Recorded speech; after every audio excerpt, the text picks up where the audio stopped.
He's the Chief of Business Development at Renegade Radio, Malaysia's premier podcast network. As the resident podcast rainmaker, he produces shows for clients who want to share powerful conversations with the world. He's the host of multiple podcasts, including Pod Lovers Asia, covering the Asian podcasting ecosystem. Please welcome Norman Chella.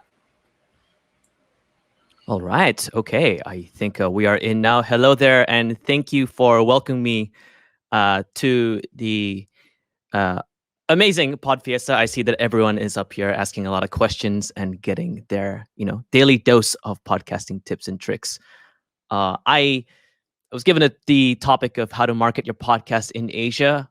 There are many angles to tackle this phrase, this sentence, because we will have to first start off with defining what it is to have a podcast within Asia. And then from there, I'll share a little bit of, shall we say, a little bit of case studies and examples and a few stats from a few shows that I keep in touch with in terms of how they've been marketing their show and where they have seen their successes, their failures. And from there, we distill it down to a couple of key advantages, a few key aspects to really get your audienceship, like your audience listenership, to focus more on an Asian, more emphasis on an Asian audience. So might as well get right into it.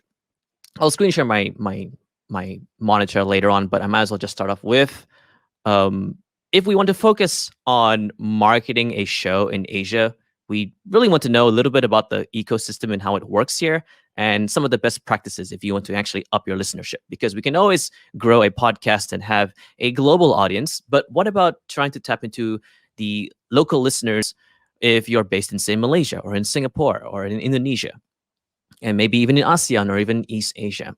So to first understand what it means to market a podcast in Asia or Asian podcasting, we can't think of Asia as one market. Asia consists of many countries, cultures, subcultures, and languages and different levels of technological development. That means that even if you have potential listeners, even if you have potential a potential audience, how they access your show may differ. They may have different behaviors that result in them listening to your show. How they subscribe to your show may be very different. Some of them don't even click the subscribe button, or maybe they choose to follow your Instagram page or your Facebook page for information as opposed to actually listen to your show. So your numbers on your show may not necessarily reflect the entirety of your audience. And we're seeing that quite consistently with some of the shows that we work with in Renegade Radio, and some of the conversations that I've had with a few other guests on Pod Lovers Asia, where I really want to understand what is happening when it comes to growing a show here, focusing on Southeast Asia for the time being. Now, marketing your podcast in Asia, you would want to know what devices are people mostly using. iOS and Apple devices, they only comprise of from 15 to 20% of global penetration rate, as mentioned by, let me just get the number up from Global Stats. So we're looking at 80% penetration rate of Android mobile phones. So one question for you, if you want to market your podcast in Asia, can you even access your podcast from an Android mobile device or, a Windows device? It's interesting to note this because quite a number of metrics and measurements for any podcast, when they're looking at their analytics, when they're trying to determine how they're getting the listenership, they would look at Apple Podcasts for analytics, or to send that link to people. They'll say, hey, listen to my show on Apple Podcasts, etc., etc., etc.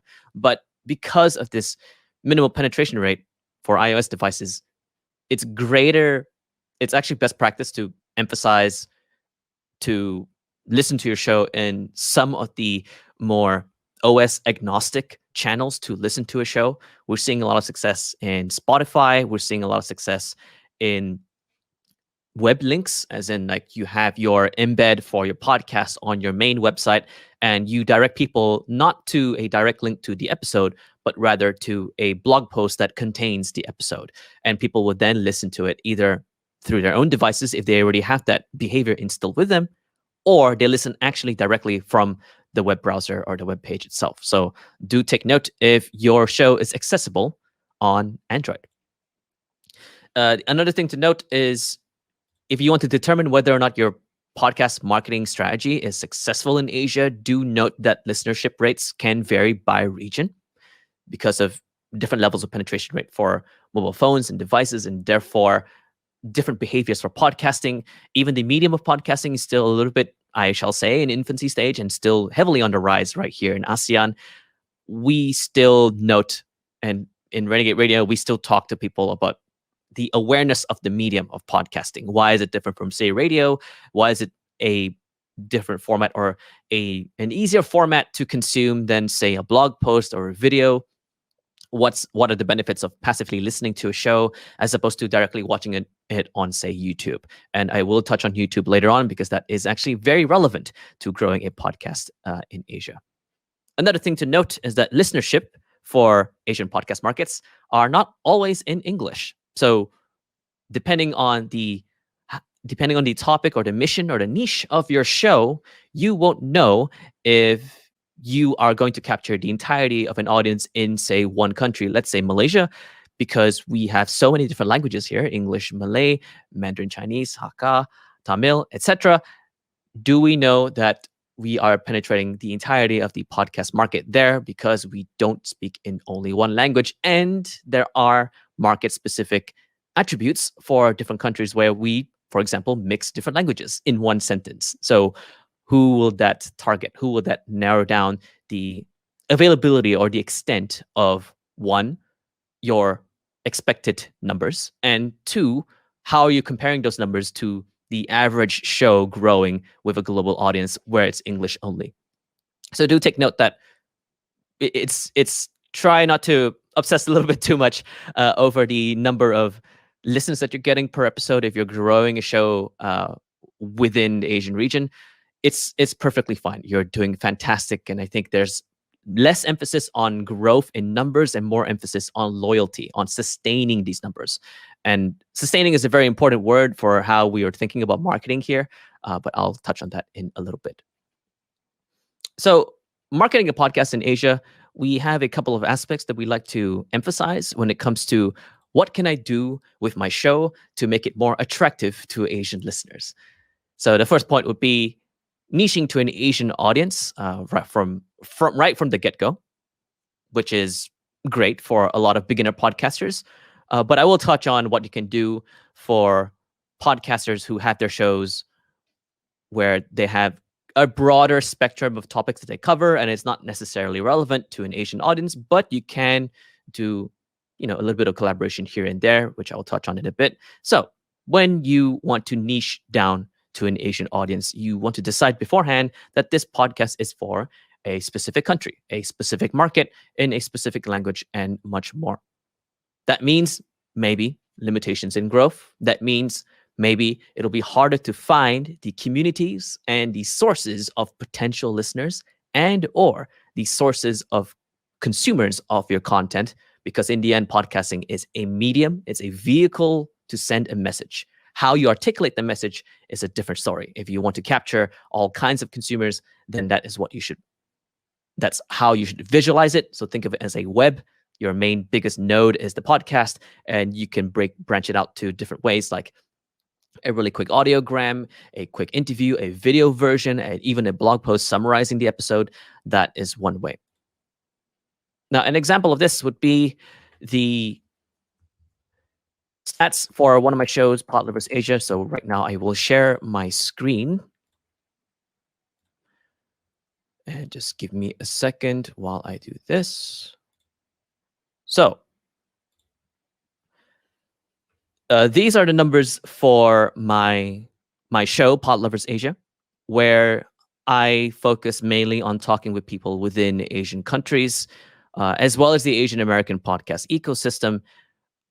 Rather than looking at the numbers themselves, because these numbers do not necessarily reflect the entirety of the show, as this came from a hosting platform transfer, so it doesn't reflect all the numbers. I want you to take a look at the percentages here. Now, percentages are very interesting because we have Asia downloads at 50% of the entirety of my listenership, as compared to, say, North American listeners at 24, 25%. This is very interesting because it contrasts with some of the shows that we work at Renegade, as well as independent podcasters in Malaysia, where they have up to 45% of listeners coming in from North America. And one potential reason that is why that is so is that organic discovery of podcasts, the behavior of such, is normalized within North American audiences. Therefore, it will be most likely or much easier for them to actually want to search for shows related to this topic or related to the mission behind your show or to this episode or to this guest that you've just interviewed that is based in Asia. And then they search on it, in Apple Podcasts, and they think, oh, this is fantastic. This is amazing. This is very important because we are seeing a lot of that in Malaysia as well as in a lot of Singaporean podcasts. Their analytics state that a large percentage of them have listeners from North America, even if they have niched down to an Asian audience. So as much as we emphasize niching down to an Asian audience to limit to increase the relevance for, say, our local listeners, you're still going to get a large percentage of listeners, a significant percentage, to be from North America. So do take that into account when you're trying to niche as much as possible. Don't think of it as a failure that you're still seeing, say, more listeners from outside as opposed to inside. It just means that the trajectory for growth of podcasters or podcast listeners, rather, from these regions are different in their rate. So the rate in which you will get more American listeners, for example, will be higher than the rate that you'll get more listeners in Asia. That I think that's what these are some of the hypotheses that we're testing out here within the circle. So it's pretty fantastic to see it like growing consistently over time. But I hope to test that with greater granularity of data. Another example is that by niching to an audience, it actually helps you with one, figuring out your content marketing strategy surrounding the things that are related to your podcast, and two, figuring out or assigning the behaviors of other mediums that are not necessarily connected to podcasts and using that as a springboard to get people to listen to the full show. One of the guests on Pod Lovers Asia is Nathaniel Fetelvero from Tech in Asia, and Tech in Asia is a publication covering the media and tech startup scene across Asia. So they've already niched their brand within Asia, the entirety of Asia, and they'll only talk about all things Asia, which is fantastic, right? It's all in good, and they have assigned their podcast content marketing strategy to be in parallel with their content marketing strategy as a publication. So their blog posts come out Mondays, Tuesdays, and then they have a set time where it'll be coming out during, say, lunchtime, where people are most likely to want to take a break and either listen to a show or read a blog post. And by assigning micro posts or summary posts and or Instagram stories, they are able to funnel a number of readers for their brand and convert them into podcast listeners. It's amazing because we don't really talk about podcast marketing as, oh, this is how you get more listens, this is how you get more subscribers by not marketing the podcast enough. This is more of a secondary level where we talk about creating content that talks about the podcast, but the CTA or the call to action there is to listen to the full show if you want more information, right?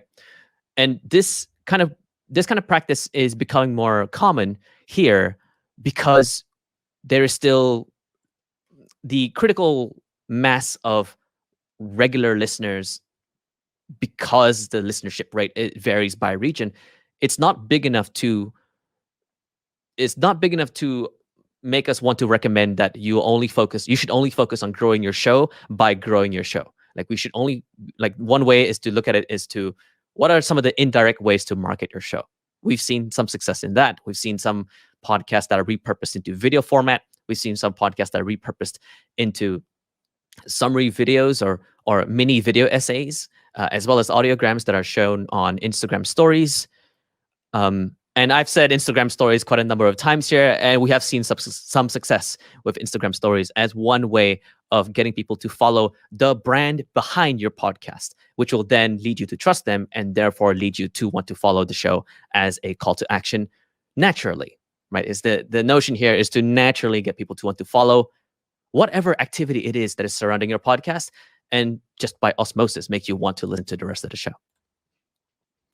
Now, the other interesting attribute is community component. I will now share my screen again. So let me just do this one more time, just really quickly. So this is the stats for one of the shows that Renegade Radio is working on called Two Book Nerds Talking. A little bit about them. They focus on it's two co-hosts and they love books. They are absolute book lovers and they do a lot of events surrounding reading, release of new books, etc. A lot of collaborations with like local bookshops and more. And they have a huge Facebook group. And I think it's like 9,000 members or something like that. A huge Facebook group where they bring in all kinds of readers and book lovers. And they have this podcast, Two Book Nerds Talking. And they're seeing a number of success. What they do to maintain and a great number of listenership is one, to niche down to Asian literature, and two, to broaden it out, testing the waters here and there with a couple of episodes of, oh, let's expand to global literature, or let's expand to other authors coming in and wanting to do their book tours, etc. And that has resulted in, not sure if you can read that, but I will just read it out for you. Malaysia at 45% or 46% of listenership for this show. So that's close to one country at 45% listenership. That is crazy because most of the time it's spread out to Southeast Asia or East Asia. And they do cover different kinds of literature all across the region, all across the continent, rather. Yet they have focused on, yet their audience consists of mainly one country. And we were asking ourselves why. And it's because they do a lot of their feedback loops and their marketing strategies all across their Facebook group that is running concurrent with their show. So they already have an amazing community component that will continue the conversation beyond the listener listening to the show. Either any person who is a fan of the show or a fan of these two co-hosts, they will choose to, one, oh, I want to join the Facebook group because I want to talk about reading books, or two, listen to the show. If they pick path one, they will be there and they'll be part of the environment where they will just naturalize themselves with the rest of the community to talk about books and talk about reading. So they will accept the social media posts that are coming in where they're talking about the release of the new episode. Any hype posts, they're talking about upcoming books and they have an episode that is concurrent with that. This is when the funnel for Facebook members leading to more and more listeners of the show grow. Now, I say this, and they're niching down, yet we still see, and I'm not sure if I can read this properly, but I think that says around 35% of listenership is in the US. Once again, that is still another pattern of US or North American listeners naturally discovering these shows, no matter where they're from.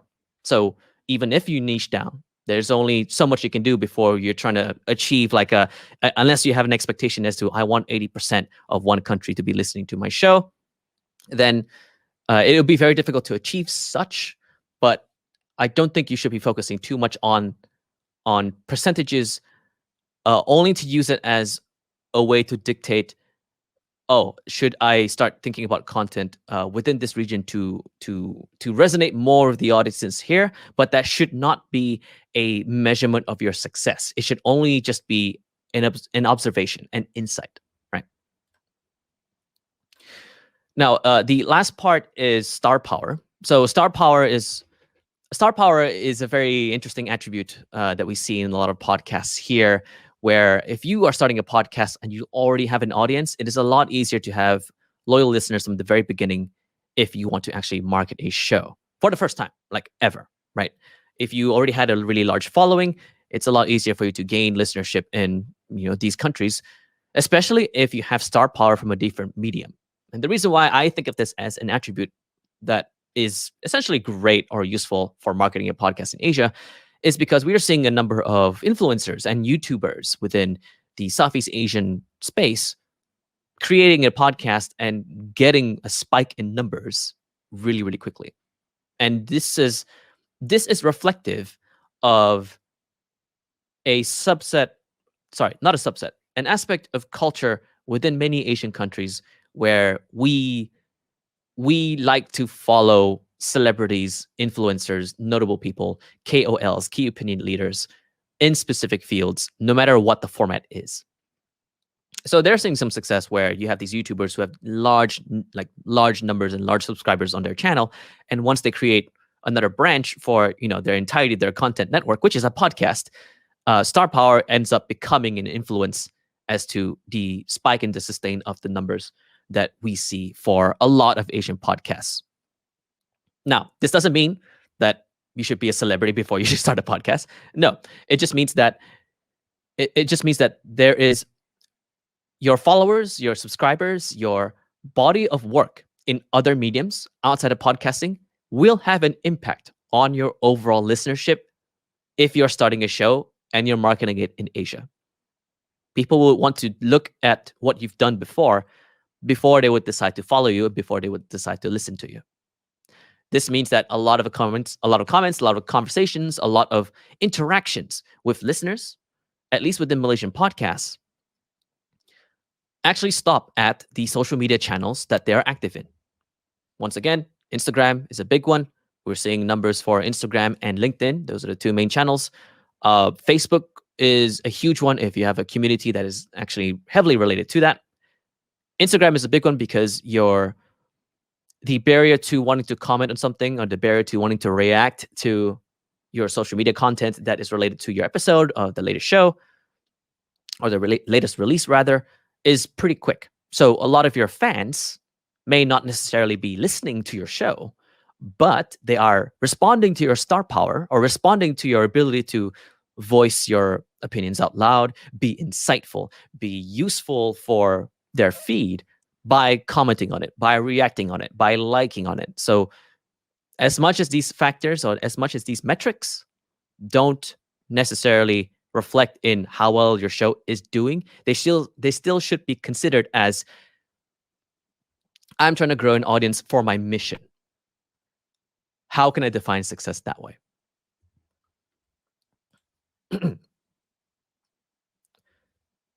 Now, if you want to tap into this space for Asian markets, it's with all of that being said, right before, there are a few ways to tackle it. There are a few best practices, of course. You have to make sure that you have your Podchaser page ready so you can collect reviews and comments and more there. Once again, not everyone has an iOS device, so they can't give you a review. So best to lead them to your Podchaser page, which is the best place to get one, because it's the IMDb of podcasts, so you can collect all of your interesting data there. So make sure to get that, and make sure to have a start here page to get the best out of when you have a new listener. What's the best way to catch up with all the interesting content and episodes that you've already created, and to ensure that that is accessible from their favorite app, and ensuring that that app is available on Android. We normally like to emphasize Spotify as one way of listening to a lot of our shows that are geared towards pop culture, geared towards politics, geared towards a lot of conversational shows. 9 times out of 10, it tends to be Spotify for a lot of people who want to listen to the show. And so Spotify and YouTube. A lot of people here also like to listen to the shows on YouTube, even if it's just a thumbnail and you're listening to the show. They would still just want to access the content or the episode just by clicking on a YouTube link and then just letting it play in the background. It is how we're seeing it. With all that being said, it's kind of difficult to say, how to market your podcast in Asia. These are Asia-specific things that you should do. I feel like a lot of these tips I'm about to give are very universal.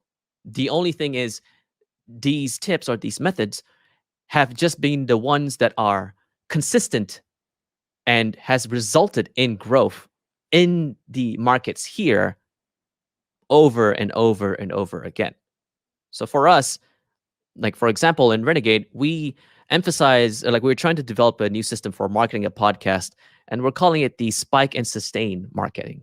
So spike and sustain consists of two things: spike and sustain. And spike a spike means any activity that allows you to see a spike in listenership or a spike in the growth of your show. So this could mean landing a high profile guest. If you can get the CEO of maybe a large airline company to come in and, have their, like, be an open book and then ask them really deep philosophical questions, that's amazing content. That's a spike because people will be interested in that person. That person has star power and they will attract their fans towards that person. And you as a show are now associated with that person's name for that time. And that will result in a spike. Sustaining is when you want to sustain and capture as much of the listener metrics that have come in as a result of your spike. So your goal is to make sure that people know that you're active, you're relevant to their feed, and that you're alive. One example of this would be to have a ton of audiograms, a ton of discussions, a Facebook group to keep the conversation alive after an episode is out. Because the point of sustaining is to reduce the time decay in which the numbers for your listenership will go down. So we're seeing a number of success for Asian podcasters where, one, they would actually post less on social media. But when they do post, it's on discussions and interactions and Instagram comments and Facebook comments and events and the podcast guesting somewhere instead. And some of these shows, they're not even weekly. They're not even fortnightly. They might even be just on demand. Yet they're still seeing numbers spiking and sustaining. The point is, when you focus mostly on social media posts on, like, Monday, Wednesday, Friday, etc., etc., etc., a lot of that is just sustaining and letting people know that there's an episode out. The spike is weaker than expected, so you will only result in an emphasis on the sustain. That's what we're saying where there might be a flaw there. So when you want to market your podcast here, there's actually greater emphasis on omni-channel marketing, where we want to see the growth in, say, Instagram, on Facebook, as opposed to how can I get my podcast stats up? How can I get my listenership up? No, the correct question here is, what can I do to excite people to come to my show? And what can I do to sustain the conversations surrounding my show? Asian listeners love that more because that transcends mediums. It can be an Instagram discussion. It could be a Twitter discussion. It could be a massive tweet thread. It could be a Facebook page or a Facebook group discussing about just one question that was mentioned in an episode. And you're associating that episode with that marketing strategy. So that's a little bit of a gold nugget for you there. Now, I think that's very, very universal. We're just seeing more of that happen. And we are seeing more of that happen because in Asian podcast markets, the organic podcast discovery behavior, as seen in North American markets, is not as strong as what we're seeing here. So my takeaway here is, if you want to market your podcast in Asia, you want to increase your relevance to the audience. Maybe you want to try out an episode in a different language. You want to try to create an episode that is a collaboration with an influencer or a guest, a high-profile guest within Asia, so that you can capture that audience just for that time.